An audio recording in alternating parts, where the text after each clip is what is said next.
Hi everyone. In this narrated presentation, we're going to look at some more focused aspects of public health, including social ecology and social determinants of health.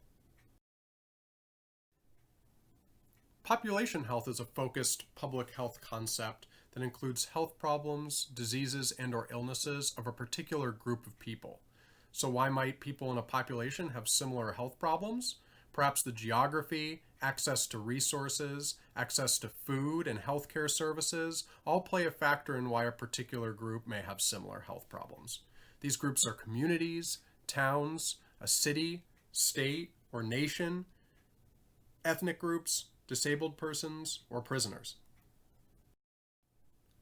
Health inequalities or disparities are differences in health problems or good health between different population groups.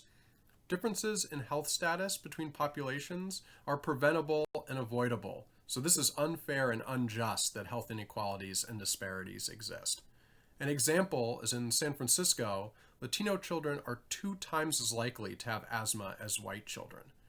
So think about what are some examples of inequality in your community or the community you serve as a community health worker. Consequences of health inequalities are grave, and that's why it's so important that community health workers are here to do this work.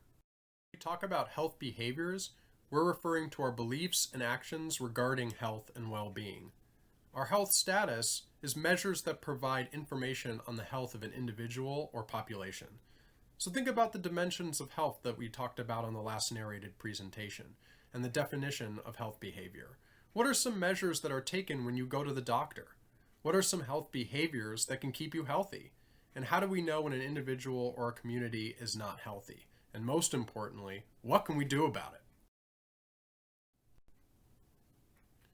Now we can look at the concept of the social ecological model, or the levels that influence one's health behaviors, and access to healthcare, and the relationships between these levels. This helps guide community and public health activities and efforts. So what should we do first? Well, let's start with the individual. If you look on the right, these are the knowledge, attitudes, and skills that an individual possesses. As you expand that relationship to interpersonal, you're now looking at that individual's connection to family, friends, and social networks.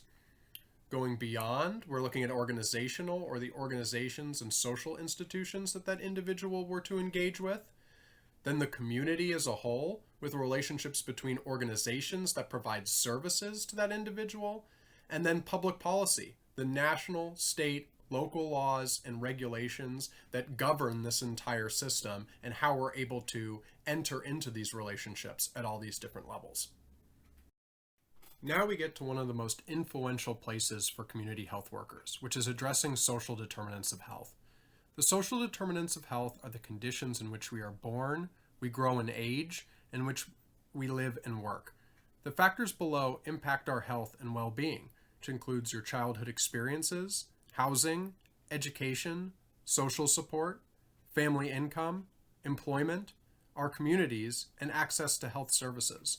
All social determinants of health are things that we need to consider seriously in our practice as community health workers, in what resources we have to provide, and how we can support clients to make important decisions about how they access them. Social determinants of health are shaped by money, power, and resources in towns, cities, states, and nations.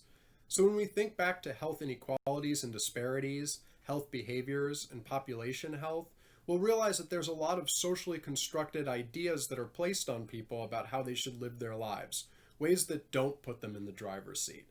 That's why we as community health workers need to be thinking upstream about social determinants of health and finding creative solutions to different challenges that people have that aren't necessarily being addressed by the already existing programs and systems.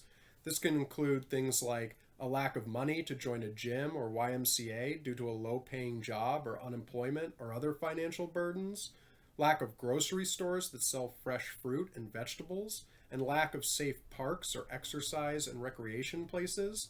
Perhaps the state doesn't put money into community recreation centers or other ways to support active lifestyles. There may be a lack of access to healthcare in certain zip codes that aren't being appropriately addressed, and there may be health centers that don't provide coordinated care where people fall through the cracks when they're going in between their primary care and specialist care. These are all places where community health workers can be especially influential in creating those positive health outcomes.